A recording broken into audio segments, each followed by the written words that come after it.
môn này chơi new free pni vi bang yang terbon sang hang klai khap yang dah hang klai rot we tui hang thabo khra ne him pa klai knuk na yon ni dum tiap re le tong kyang mut ma lon cha tak ngau le tong hang klai si mliat la di pia dân nó bố him pa ra ne met ba tôi tầm pre mà rot we mo lam ni ta ta ngok rot ne tui ko pul knuk na yon ne le nyetun pa ani cha tak ngau kyang ma rot le tung đi pia là hàng lại đáo le tung hàng đều đi pia là bị xịn lea lại bị bằng luôn đà lại phật như cái chẳng mang ra đây xong nên lại này hiếm bạn rằng lại cái lệ tình nhu le tung pi bằng phật tình nhu ngã hàng bần krưng hàng mò lại cả dân ta hiệp cho nên ta xem lăng view le tung hàng lại mày bình luận lại chun cái lệ có pi bằng buồn sang là thọc lại lại nhầm plư lên thực trả như hiệp gal cái nhầm phụ đuôi dân lùm nơi là này lại đã bổ hồ yang thấy buồn sang ta lại hiếm bạn đã bổ ta bổ lệ bùi ta đã bổ đi ra lệ ta bổ hiền này hiếm bạn lại bình cột ná lăng lấy hiền là lại nhu tụ so lấy hiền cất lại bình chặt được ngang tụ chung mà nó rất là tụ chung mệt vả bây giờ pro này ô nhiều tụ chung để thao lại mạ mong thốn lô mà để mạ mong thốn lâu đi ngày như giờ nó ngày 15 tháng 7 năm trước năm 2015 hay 2017 18 trước này hiền cất lại bỏ máu mút mà thương mại với cái ô lại giờ đã bị bằng tay nhu bu màu ngạ không được phèn đâu từ đây như mút măng lau trôi ra này anh đã buồn sang lần cha Việt Nam bầu màu rin sẽ đẻo giờ cái lần cha Việt Nam hàng này rin tôi mạ hàng này lại nhiều hiểm nhiều pre công ty mút mà lệch lần lại lận la đã buồn sang như mạ lu bự hay bự đã buồn sang rung rang tôi cật là ra này tôi đã buộc giờ nên sẽ cái phẩm minh chính trôn phải đoàn nhiều lần nào tầm với là mạ trôi mạ lờ plus 3 năm đi lê tưng tru lỡ nè lỡ đụng xa đụng đó lỡ đụng lau đây lại nhiều vịt tôi xem rằng là nhiều hẹp chu hộ lùm có lại trả răng chẳng là tụ chùm bề bạc ngàn tay nhiều lệ đằng hàng lại đầu tư tay nhiều ít chẳng xăm bằng tiệm mình lại to bây dốc mạ pro hàng lại phiền nhiều càng mút mà lệ đằng những khầm ta hàng pro cái nhất cái nhiều mồ ngạ này tươm thun như một buồn cơn bên nào à dưới điều đấy trên new free ni biên vang yang buồn sang xem lăng comment video lăng bên này có lời la chun này. Ngoài ra, Việt Nam cũng đồng ý ký một thỏa thuận riêng nhằm đạt tiến bộ về tự do tôn giáo và về các hoạt động của các tổ chức phi chính phủ ở Việt Nam, về các điều kiện giam cầm và về luật lao động, một quan chức của Mỹ cho biết. Như mình vào, thấy không?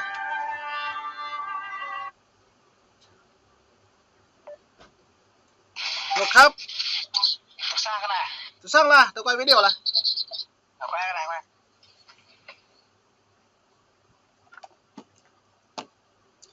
Giờ nó được vào, có lại đoạn về có mày bật đà, tại bố này.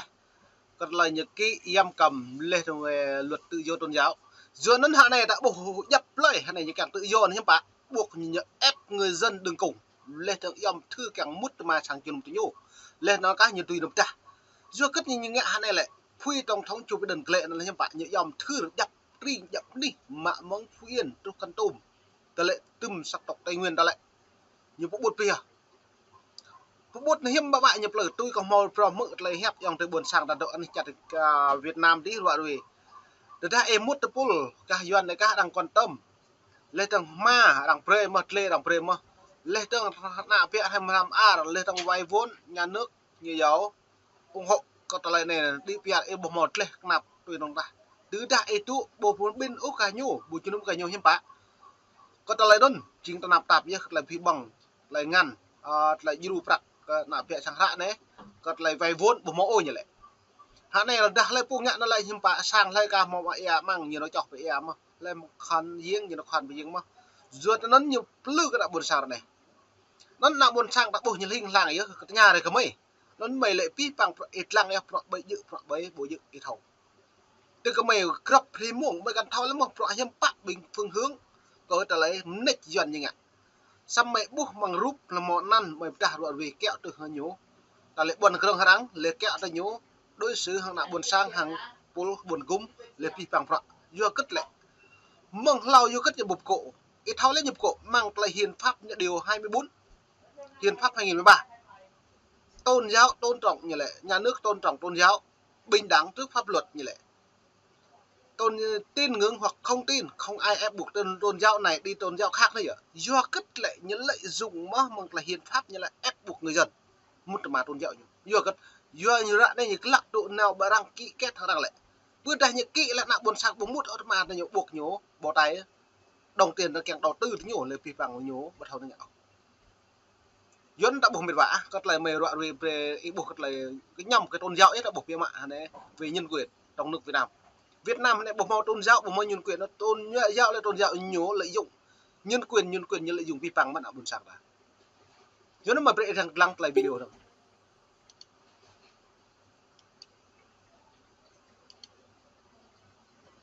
về các hoạt động của các tổ chức phi chính phủ ở Việt Nam, về các điều kiện giam cầm và về luật lao động, một quan chức của Mỹ cho biết. Việt Nam cũng đang soạn thảo các quy định mới nhằm hạn chế quyền tự do ngôn luận trực tuyến, cấm người dùng mạng xã hội đăng nội dung liên quan tới tin tức mà không đăng ký làm nhà báo, theo những người quen thuộc với kế hoạch này. Tổ chức theo dõi nhân quyền Human Rights Watch cho biết Việt Nam đang giam cầm ít nhất 159 tù nhân chính trị và bắt giữ 22 người khác. Ngoài ra, trong năm nay, Việt Nam đã kết án 15 người với mức án tù dài hạn và họ không được xét xử công bằng. Giờ nó lại này hiếm bạn như mà cất lại nhập hẹp lời ca là mà cất lại nhập bọn cái đồng bài đằng trình cất thông tin rằng màu mạ vi phạm. Nó cái chính là này như nào hiếm bạn như cái nhầm anh tài nguyên được làm gì? Bây tài nguyên đánh lại đáo lấy lùm nữa đã buồn sang nhiều đồ giam cầm rồi này. Bình thông tin báo chí lên đứng cất thông tin lây đăng trang mạng và đa sải thông tin tức bộ màu đăng ký thì nhiều bộ trừ đăng bài ở đây càng đăng bài không màu phạm a nhà báo báo chí mừng lúc này như cấp mà quy như lệ tự do thông tin tự do biểu tình tự do biểu họp như là lệ hiếm phải lệ tự do lập hội màu mà quy hiếm phải như bọn cường họ đang như lệ màu này nó mà xem lăng lệ mong vùng đó cái này loại này mà lăng lên đang mình bảo đâu cái này mình ta này buộc cạn cái này Anh cũng đồng ý ký một thỏa thuận riêng nhằm đạt tiến bộ về tự do tôn giáo và về các hoạt động của các tổ chức phi chính phủ ở Việt Nam, về các điều kiện giam cầm và về luật lao động, một quan chức của Mỹ cho biết. Việt Nam cũng đang soạn thảo các quy định mới nhằm hạn chế quyền tự do ngôn luận. Việt Nam đang giam cầm ít nhất xã hội đã 22 người. Thủ tướng Việt Nam Thủ tướng Việt Nam Phạm Minh Chính cái là rạ vi hàng lại luôn ta cái là những cái đi piạt xăm nhiều po như bưng tôi úc hàng lại bốc này bên nạp này. Phạm Minh Chính ngày 18 tháng 9 thăm và làm việc với một số tập đoàn công nghệ Mỹ tại thung lũng Silicon ở bang California và chứng kiến việc ký kết hợp tác cũng như khuyến khích các công ty Hoa Kỳ đầu tư thêm vào Việt Nam trong lĩnh vực bán dẫn. Ông Chính cho biết chuyến thăm nhằm cụ thể hóa quan hệ đối tác chiến lược toàn diện mới được thiết lập giữa Việt Nam và Mỹ. Việt Nam sẵn sàng mở cửa đón tất cả doanh nghiệp tới đầu tư kinh doanh đúng pháp luật, ổn định, hiệu quả vì sự hùng cường, thịnh vượng của mỗi nước. Ông Chính được báo chính phủ trích lời tại diễn đàn kinh doanh Việt Nam Hoa Kỳ hợp tác trong lĩnh vực công nghệ đổi mới sáng tạo ở San Francisco hôm 18 tháng 9. Ông Giờ nó lại này bố lẽ cái là nhiệt lệ pi bằng bây giờ pro này ở Việt Nam đón khách nước ngoài đầu tư làm việc có trở lại mạng mông 2022 2002 2003 để là xăm tru ra đây vô kết lại chả Mỹ là bóng mút mà lần chặt Việt Nam còn nhiều trọng đợt nên hà này lại có pi bằng pro nhiều là ăn xin bữa nạp ra kìa hàng lại cầu hàng lại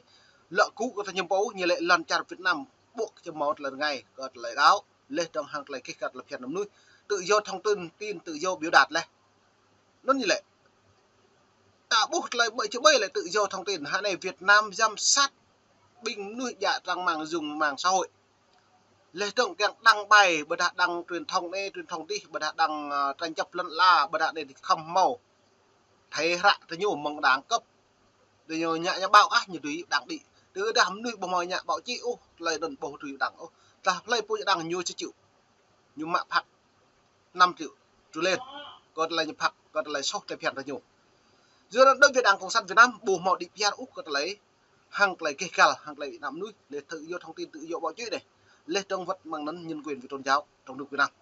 nên là xem lăng cái dầm plư cái đằng càng như lệ nhưng bạn càng lùm nuôi một mà lần trà nhố hàng mạng đã buôn sáng hàng giao lưu hàng là học tôi xem là vi bọc xem lăng người bà. Ông cũng đề nghị thị trưởng San Francisco mời gọi thêm nhiều người dân và doanh nghiệp Mỹ tới Việt Nam để tăng cường giao lưu nhân dân và tìm kiếm cơ hội đầu tư kinh doanh, đồng thời cam kết tạo điều kiện thuận lợi cho các khoản đầu tư trong tương lai của các tập đoàn Mỹ tại Việt Nam. vẫn theo nên ta lại này là kéo cái nhiều càng nữa nhé các tập đoàn Mỹ tại Việt Nam lên trong vất cầm nước lần chặt ngáo càng mút tấm mà giao lưu thì nhú lên trong tôi xem bằng càng đi tiền lo từng hà này lại Việt Nam như lại càng bọc măng thư nuôi lần chặt tạch ngáo mút tấm mà lại xịn mẹ lại phi bằng lại đi tiền mút tấm mà này đấy như lại xong ta lại này lại kéo tới tình huống ta rằng buộc càng mút tấm mà hà nhũ vừa đã bộ mẫu cất lấy cây cả hàng lại phiền lên thông tin ru rề cất lấy lúc nào cũng sẵn kệ cái này xem lăng rồi. Theo nguồn tin này, tập đoàn Nvidia nói muốn hợp tác với Việt Nam về bán dẫn, công nghệ thông tin và trí tuệ nhân tạo. Trong khi đó, Synopsys, công ty có kế hoạch xây dựng các trung tâm thiết kế chip tại Việt Nam, hôm 18 tháng 9 đã ký các biên bản ghi nhớ hợp. Nó này bố là cất lại pihak pipang pro arang le pit tam như dah bing i ma pro hang le này là nhố cho màu luật này. Các dập rầm cái nệm rằng càng tu cả làm cho Việt Nam cái xây dựng con chip bờ đã mãi đến dập hàng hóa rằng lắp ráp tại Việt Nam có đã lại xịn là làm cho căn đừng. Nó lên này đã dự pro này mà đã mở xùi lên. Mà 2001, 2002, trong 2003, 2004, 2005, trong này là 2023 đấy. Do kết lệ làm cho Việt Nam bù màu úp nước đi piạt lại xịn lẹt lại vì bóng liệt trong hàng hóa công ty đây công ty thì nó nên nhiều rung ai tắm nhiều lệ pi bằng do mà bị đạo chứ do bị cao hoặc lại cái lấy can trở gặp lại nhật lại vì bóng này do nó nhiều mạ cự nặng buồn sàng là mạ cự dài hẳn lệ tương tập nắng nhục gì gần tâm nhất đã xăm như mình như ngẹt lên nhiều cầm và nhiều bộ màu cầm xăm đạt được vậtเลยcái bộ này lư con nạc con sẵn Việt Nam nhiều đối xử người dân đã này nhưng cái xăm lăng đứng mày gọi về tác với các cơ quan của Bộ Thông tin Truyền thông và Bộ Kế hoạch Đầu tư Việt Nam. Nhà sản xuất chip Intel của Mỹ hiện đang có nhà máy lắp ráp đóng gói và thử nghiệm chip lớn nhất của họ trên thế giới ở thành phố Hồ Chí Minh. Chủ tịch Quốc hội thấp nhất trong 12. Chủ tịch Quốc hội Vương Đình Huệ hôm 19 tháng 9 thừa nhận tăng trưởng kinh tế 6 tháng đầu năm nay chỉ đạt 3,72%, gần thấp nhất trong 12 năm trở lại đây. Theo Bloomberg, Việt Nam vốn phụ thuộc vào xuất khẩu đã không thể lấy lại động lực kinh tế khi nhu cầu toàn cầu đối với các sản phẩm sản xuất tại Việt Nam bị suy yếu và các thị trường lớn như Trung Quốc, Mỹ, Hàn Quốc, Nhật Bản chống chọi với suy thoái. Giờ nó lại để ta bổ lùm ta hàng hóa như khi dịch bay có ta lấy dây dép cả ta nhập nồng nội ta lấy có ta lấy như xịm lẻ lưu cái châm chạy hệ có vi bằng loại dừa và ta lấy nhiều là vi bằng nó nên nhập hàng hóa có lại lần chặt Trung Quốc như xuất khẩu lên thằng chặt nhau lùm ta xuất khẩu bằng non lệ bộ mồi dàn tép cái là tem thì nhũ lên thằng có pro thì nhũ vi bằng pro hàng lấy như nạp siêu thì nhũ bây nhập cái bộ đặc ô giờ nó hàng Việt Nam thì như bộ màu phát triển tự đặc ô giờ nó rô sai những bộ phát triển rô tua là những bộ tôi cứ là phiền giờ nó rằng đánh hạ có lấy hàng hóa thì nhũ giờ nó mong này mày cái dòng tập là khắp những hàng training free vì ta bạn đi tập lại với học xem lăng lời đoạn với tổng hợp này lời là chun cả đã bật sạc ta vì ta bạn đi tập lại